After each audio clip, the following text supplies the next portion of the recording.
Hello, everyone, and welcome back to the Movie Theater Lobby once more for another What Did You Say style episode. What did you say? No. What you did say. What you did say. What you did say. So, our topic of what you did say on this particular week is... MadS. MadS. A really surprising...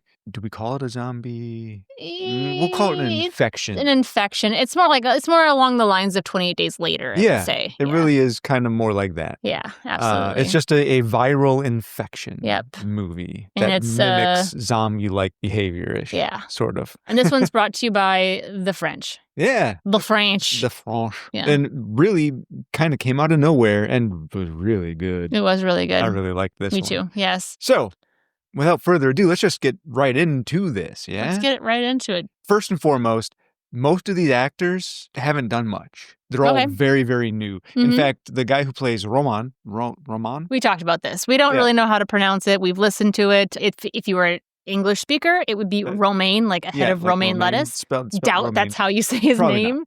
But we heard maybe Roman. Like Roman? Or Yeah. Romain? Yeah, something like that. But So we're going to go with Roman. yeah, we're going to say Roman. But this was his first and only movie. Really? That he's acted in. Yeah. Ever since, too? Yeah. The first movie, that's shocking, because he was really good in this movie. Like, really good. And he was swinging dong. He was swinging dong. And that doesn't happen very often. No, but it does in French films. It does in French. And the two kind of the other main actors, Laurie Pavey and Lucille Guillaume, both, they've done a few other things, but not a frick ton. Obviously not enough for people to know them right off the head, you know. And they did great. Yeah. Awesome. The other thing that kind of distinguishes this movie compared to a lot of others is one take horror movie. One continuous shot, no cuts. Yes. Fifth shot, according to David Moreau, who's the director. Yes. So they did it on the fifth. One shot was their keeper. Yeah, they did multiple takes over 5 days, and this was the fifth day. Yeah. David Moreau had said the fourth one was actually pretty good and could have been usable, but this fifth one really friggin' sealed it. Yeah. So David Moreau, he's insistent that it was one continuous shot. Yeah. And he even says, I have GoPro footage on my crew to prove it was one continuous shot. And I don't doubt and it. he even said he wants to take all of that footage and compile it together and release it just as some bonus material for everybody. Because he said there was a lot of stuff behind the scenes that was really fun and cool and interesting that's really worth seeing. So he would like to just release all that footage. Like stuff that happened before and after on the GoPro? Like before, after, some things that you would see kind of off screen. Okay, so anyway, those were some things I felt needed to be said because that's kind of what distinguishes this film. You know what else distinguishes this film? What? Somebody had said that this film is the George A. Romero's Run, Lola, Run. Oh, and I really like that. It's a constantly moving film. Kind of like The Virus, how it goes from person to person to person. The camera perspective gets handed off from one character to the next. Yeah, and you'll be following one, and then all of a sudden it'll swing over to the next character, and you leave that character running as you pick up with the next character. Yeah. It's pretty neat. Yeah, it's done very well. Fluidly. Yeah. All right, Leia, you want to guide us through this movie? Let's go through some of this. Please Yeah. So the film actually starts with Roman. He's a wealthy teenager, and he's at a drug dealer, and he's there to try a new drug. Yeah, it's his birthday. It's his birthday, and he wants to party. Right. Brand new drug, and he's experimenting with it. And he decides to go ahead and just take it. Yeah, why the hell not? Yeah. Never know what's going to happen with experimental drugs. Never know, yeah. On his way home, he ends up seeing a crazy lady on the side of the road. He's driving his dad's car. Yeah, it's like a fancy... Forget what kind, but a convertible. Yeah, like a Mustang or something. Really nice looking car. Probably not because it's French, but you know what I mean. Yeah, you never know. Something like that. Some nice convertible. And sees this kind of deranged woman. She looks injured or medically... She escaped from a mental institution. She had something going on. Yes. He decides to pull over and pick her up. Nice guy that he is. Yeah. She's got a recording with her. He's trying to ask her questions. For some reason she can't speak. Yeah, she's not speaking. She's miming a lot, kind of hitting things. Yeah. She very looks frustrated. Very frustrated and she looks very stressed. Yeah. So he's trying to figure out what to do with her, and he decides he's going to take her to the hospital, to which she starts to lose it. She's very not impressed with the idea of going to the hospital. She is very unwilling to go to the hospital. She then plays him this recording, which seems to be completely lost on Roman at the time. Yeah. He kind of doesn't really pay too much attention to it. He's hearing it, but he's not really paying attention. He's not processing it, but we all are. Yeah. And we find out she is subject C39. Mm-hmm. And that she is contaminated with something. So we know there's something going on. The recording mentions kind of a few different procedures that had been done to her. We get the impression that something's not right. Yeah. The recording mentions that the tongue was removed. Yes, which would be why she can't talk. Why she can't speak. Roman is heavily drugged at this moment. He is not in his right mind at all. Possibly the reason why he's not just kicking this woman out of the car right now. Yeah. And then, so he starts to take her to the hospital. And what does she do? Finds an object and stabs herself in the neck. Yeah. Starts freaking out and stabbing herself in the throat. I mean, just everywhere. And it's just spraying blood. Yeah. It's just everywhere. There's blood everywhere. His car's getting wrecked. Yeah. And I imagine Roman is probably half tripped out of his mind going, is this fucking real? Yeah. And what am I seeing right now? Is this happening? Yeah, very possibly. Yeah. Before he gets even to the hospital, he finds that she looks like she's appeared to have passed away. Yes. So he's like, well, I guess I'll go home instead. Yeah. That's his thought process. The next reasonable idea. I'll go home. So with this dead woman in his car, he goes home. He's covered in blood. He decides he's going to go take a shower. He leaves the dead woman in his car, in his dad's car. Decides probably he's going to deal with it later. He's got a pretty strained relationship with his father. Yeah. And he comes back to the woman, and the woman's not there. We should mention that his dad had also called and said, I'm going to be home later on because his dad is out of town. So soon after he finds that the woman's gone, his friend and romantic love interest, Anise, is that how you say it? Anise or Anna, they often call her just for short. Knocks on his door, and they force him to go to a party.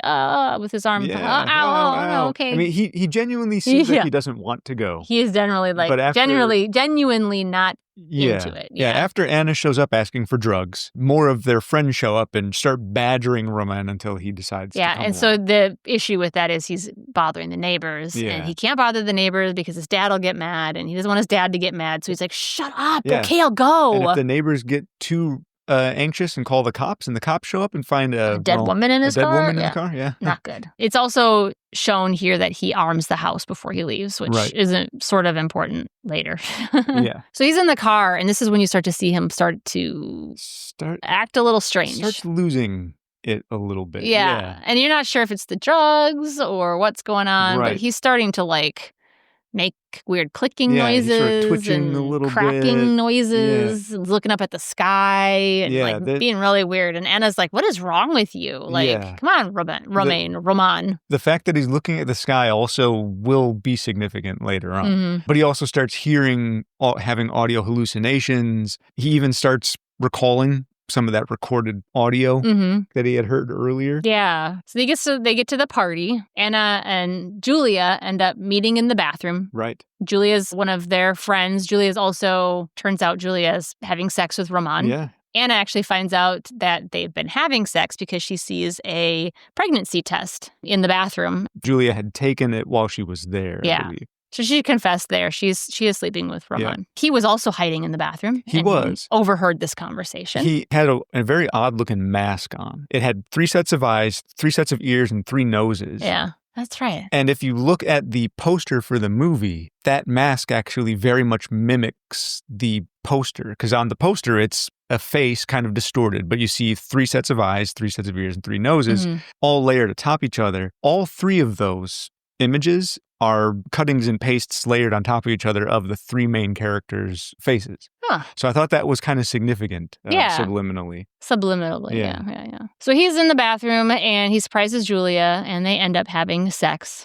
It's like a really aggressive sex. It really is. You can tell he's getting very aggressive, kind of like the woman was in the car. Yeah. He is getting real aggressive. He was making, weird cracking noises with his neck. And you're like, all right, things are getting really fucking weird now. Yeah. In fact, even Julia says, hey, what's wrong with your eyes? Yeah. So he goes and looks in the mirror, and he starts to get really concerned then because he sees his eyes look very, very odd. Yeah. And he's not happy about it. He's, freaking out about it. It's at this time that his dad calls him while he's at the party and tells him he needs to go home because the alarm is going off. That's not good because then the police are going to show up and find... He doesn't know where the dead woman is either. She's not dead anymore. Right. But he doesn't know where she is. Yeah. So he's concerned the police are going to show up and it's going to be a mess. He starts to leave the home, and on his way out... He had found Anna on the dance floor, and Anna kind of embraced him for a kiss. But she was still pissed off about finding out about Julia, so she actually ends up biting his lip. Mm-hmm. So he kind of stumbles away holding his face, and she starts calling him a bastard for having slept with Julia. Yeah. And then... He ends up punching a guy. And it wasn't even just a guy, it was a friend of his, It was a friend of his, who had kind of stopped him to talk to him a little bit. He just freaked out on him. Just couple that with Anna on the floor, and then he ended up just pummeling the guy. Mm-hmm. Yeah, he ends up stealing a bike then to get home because he had no car because he got a ride. Took a ride. He's on the phone when he's on his way to his house talking to the people that are the alarm company. And he's like, I don't know. I think it's this code or that code, or like he's really trying hard to keep them on the line as long as he can so they don't call the cops. Right. Because that's the next step. If he can't figure out what his passcode is, then he knew what the buttons were for the keypad, but he didn't know what the secret secret code is or whatever. Leia, he's had a rough night. He's having a very rough night. Should be a fun night. It is not a fun night. But he does arrive just in time and he turns it off. And he kind of slumps outside the house for a minute. He looks like he's relieved, right? And then he gets another call from his dad. And this phone call, Leia, do you think that this was a genuine phone call, or did you think it was a hallucination? Because at the end of the phone call, Dad starts laughing really maniacally, very oddly. Mm-hmm. And it happens to some other characters along the way too, where they get a phone call and then there's these really sort of odd audio hallucinations they're having with these kind of maniacal laughters at the end. I don't know. I felt like that call was a hallucination on Ramon's part. But, I could be wrong. Or at least part of it. Yeah. So actually, when he gets home, he does discover the woman's still in the house. He also discovers another recording and it says in the recording that she's not an ordinary human being. She shows unimaginable strength when exposed to light. Mm-hmm. So the emissions of photons result in a psychological reaction, and the excess adrenaline production causes her to kind of have like superhuman strength. It's basically like Superman, who's powered by the light of the sun, or Cyclops, who gets his powers from, I don't think they even talk about that much in the X-Men anymore, but he gets his optic blast is charged by exposure to our yellow sun. He found some blood on the ground. He follows it into the bathroom where he finds the woman alive. But she's in the tub and she has got a fork in her throat. She appears to be trying to dig something out of her. Yeah. Like she's trying to get something out of her skin. And it's kind of become pretty apparent at this point that she's not bleeding out. She's not bleeding out. She's not dying. No. No matter what she does to herself, she is not dying. The woman in the tub did actually cut something out of her, a little flashing device. Probably like a tracking device. Yeah, which is probably what she's trying to get out of her. It's at this time suddenly a group of commandos surround the house. Right.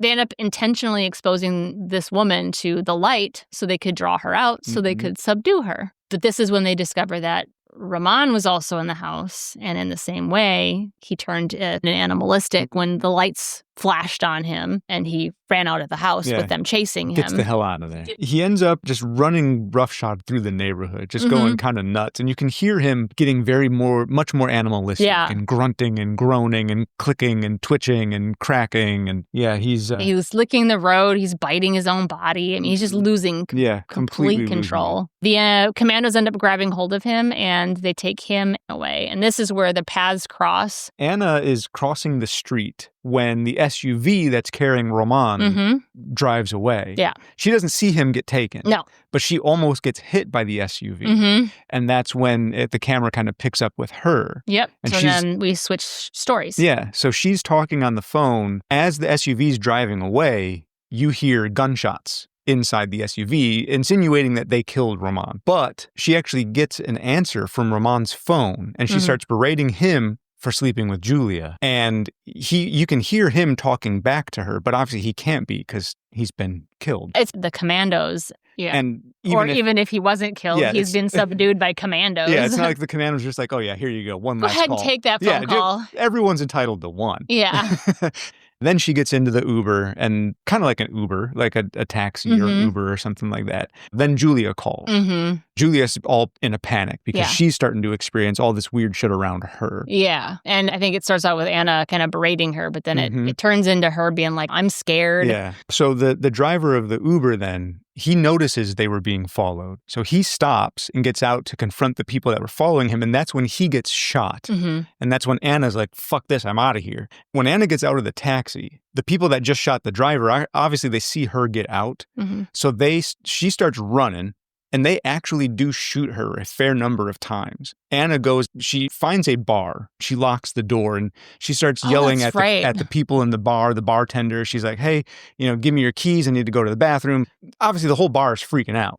So she goes into the bathroom and she's starting to twitch and convulse and do all these kind of weird behaviors as well. She kind of lifts her shirt and sees that she's been shot. Yeah. And she starts crying and consoling herself, being like, oh, my body's ruined. What happened? My body. She's really concerned about her body being completely fucked up, but she's not, I don't think she's registering that she was shot. Yeah. Or that she could die. Yeah. So that's when Julia calls Anna and says, okay, hey, my scooter, I've got it. It's here. Come meet me. Yeah. And Julia said she's starting to feel a little weird too. And she swears she's being followed. She leaves the club. She ends up finding a guy kind of on a riverfront who's got a bicycle nearby. And she starts taking the bike, and the guy, of course, does not want her to take the bike. So he kind of confronts her a little bit, and she tosses him in the damn river.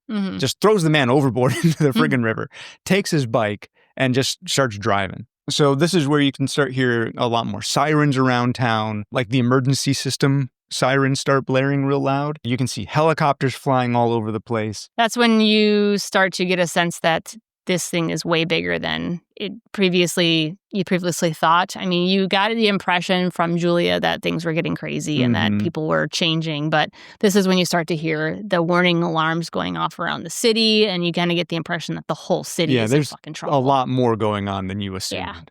Yeah. Eventually, she does find Julia. And Leia, would you pick up a friend who's behaving like this on your scooter? She's covered in blood. She's really erratic. She's verbally taunting and calling names and behaving incredibly odd. I don't know. I think at this point, it would be very hard for me to make a rational decision because all you're probably worried about is staying alive and trying to keep somebody with you so you're not alone. Yeah. And I don't know how I would feel in this situation.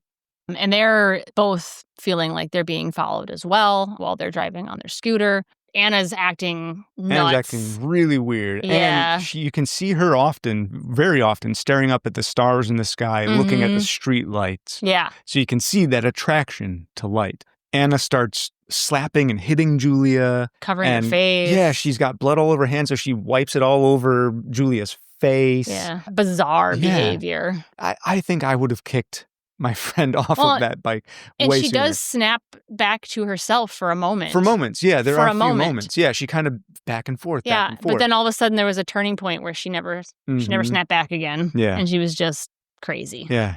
So eventually Julia does kick her off the scooter. And that's, as Julia drives away from Anna, you can hear Anna in the distance taunting at her and calling her names. And Anna does chase Julia on the scooter and can keep up. Yeah, keeps up with her on the damn scooter while Anna's on foot. Obviously, superhuman she's strength. Quite infected. Julia then goes to her mother's apartment building. Who's wheelchair bound because she needs to save her mom. She's worried that her mother's not going to fare well because she can't walk. I mean, that'd be kind of your next logical who can I save? Right? Yeah. Yeah, that can be with me and I don't have to be alone. Yeah, my friend turned out to be a real fucking freak. Yeah. So let me go find mom. And Anna's still chasing her through the city at this point, even to her mother's house. She chased her all the way there. So she gets to the apartment and to the elevator, and she gets stuck in said elevator. Oh, what a nightmare, right? Yeah. Dude, this whole night's been a fucking nutcase. On top of that, she can hear Anna. Yeah. And she can hear all the people she's killing outside of it. So Anna outside the elevator, she's talking to one of the neighbors and she's like, oh, I'm looking for my friend Julia. Do you know what apartment she lives in? So she's obviously, do you think she's in control enough to say that she's looking for her friend? Or do you think that's the virus somehow mimicking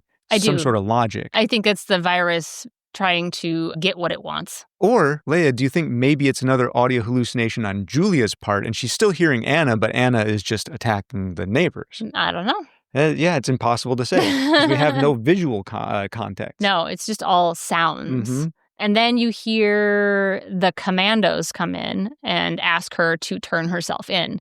Julia gets out of the elevator and there's tarping everywhere, plastic sheeting. Mm-hmm. By the time she found her mother, Anna had already found her and was eating her. At that point, there's a commando there talking to Julia at gunpoint. Anna ends up biting the commando, who then shoots Anna, presumably dead finally. Yeah. The commando takes off their mask. They're like, fuck, I know I'm screwed. So the commando actually gives her gun to Julia and says, hey, have you been bit? Are you infected? Have you had contact? You got to get out of this place. This is no good. The commando, not wanting to turn into one of those infected people, asks Julia to turn around so she can shoot herself. And she does. So then it's just Julia kind of left all to her lonesome holding this assault rifle while the world outside is firebombed. There's ash falling from the skies. Julia just kind of slumps down against the glass and she just starts laughing kind of uncontrollably. Do you kind of get the feeling like, is she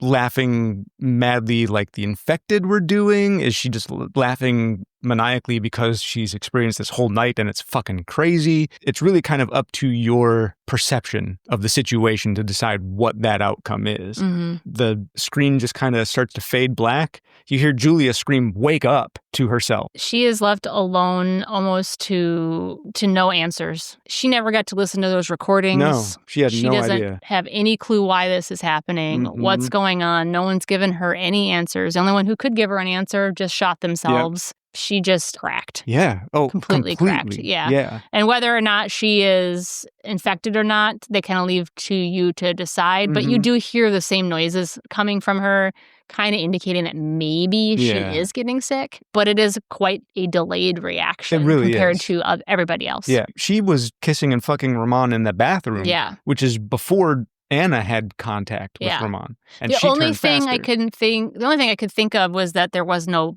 blood being transported. So Anna bit Ramon, which could have been a blood transfer kind of a thing there. And, and Ramon came in contact with all that blood from patient zero. Yeah. So the only other thing I could think of was maybe Julia's delayed response is from the fact that she didn't switch blood. Yeah. But just maybe the sex still does it, but it just takes longer. Maybe. Or when they're on the scooter, when Anna was covering her with that blood. Yeah. And then there was a scene while they're on the scooter after she had covered with blood where Anna actually sticks her finger in Julia's mouth and Julia bites Anna's finger. So that could have been when she got contracted too, which would have been a little bit more of a delay. Quite a bit of a delay, yeah. There are some fan theories out there that because she was pregnant, maybe hormones played a factor in the progress of maybe slowed it down a little bit. Possible. But I mean, I don't know. I mean, we the viewers have no direct answers. No, we just left to decide what we think. Yeah. I mean, even the audio recordings were all experimental recordings. So even the scientists or whoever the researchers wouldn't have necessarily direct answers at that point if it was still in those experimental stages. I mean, really, there's just no answer. But yeah, so this film I think was really just a fun watch just because you follow these people throughout this one terrible night in their lives and it never gets any better, it just gets worse and you're left with more questions and answers and then it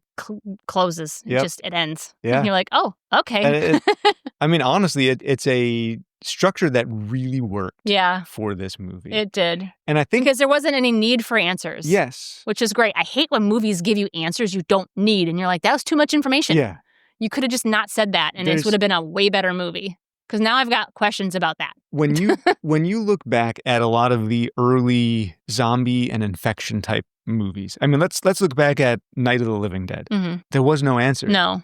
As to why. No. I think they started to answer some of that stuff, but there's so many great examples of horror films where there's just no answer as to why a killer or a monster or a ghost or an infection is doing what it does. It just is. Give me zombie or infected individual carnage. Yeah. That's all I'm looking for in these movies. Yeah.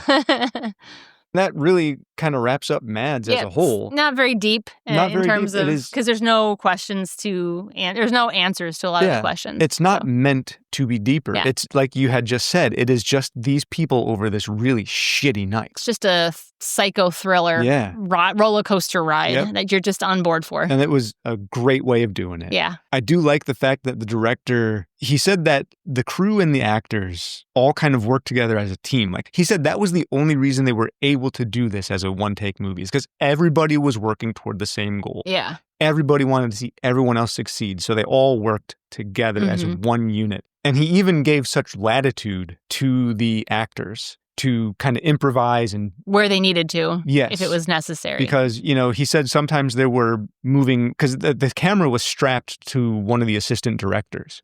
So this guy had to, you know, move in out of different cars and different, you know, different situations where he was, while they were on the motorbike, they were trailing the motorbike. So he had to hop on and off these rigs. And, you know, so while this is happening, sometimes the actors would have to buy time. So they were able to kind of improvise and make things work as they needed to. Script something all you want. You can't think of everything. There's going to be times where your script doesn't work with the scene because it's taken longer than you thought it would, or it went too fast and you're not able to get all the lines in that you thought you were going to. So it's one take. If you miss something, if it wasn't important, you just got to clearly wasn't important. The director even said that Lucille, for example, who played Anna, he said she got so into her role and her transformation in that final sequence where she is, you know, turning mad. She went to the director. She said, you know, I don't remember a lot of the stuff I did while I was acting in that transformed role. She goes, I just sort of was doing. When she stuck her finger in Julia's mouth, played by Laurie, bit her finger just out of sheer reaction. I mean, that was obviously, none of that was scripted. It was just a thing that happened, but it was so perfect in its happening. Like for the instance, it was so perfect that it did happen. That would have been the way it would have happened in real life. So it worked really well. But yeah, just watching these people deal with this night, that was the magic of this movie. Yeah, because they really made you feel it. Yeah, it was intense to watch them react to the world falling apart in 90 minutes. It was pretty cool. Yeah, agreed. What else have you got to say on this? That's it. That's it? Yeah. Yeah, I think, that's really all like I've you got, said, too. there's not a lot. It's not real deep, so it doesn't need to be. So obviously, those who've listened all the way through, you've probably already seen this movie. If you haven't, and you've wanted to listen to us talk about and spoil everything for you, great, more power to you. Go watch the movie now. It really is genuinely worth your time. All right, Leia, let's get the F out of here. Let's go. So, thank you everyone for listening. And thank you, Leia. Thank you, Brandon. And we'll see you next week. What you did say? With the Movie Theater Lobby. Bye. Bye.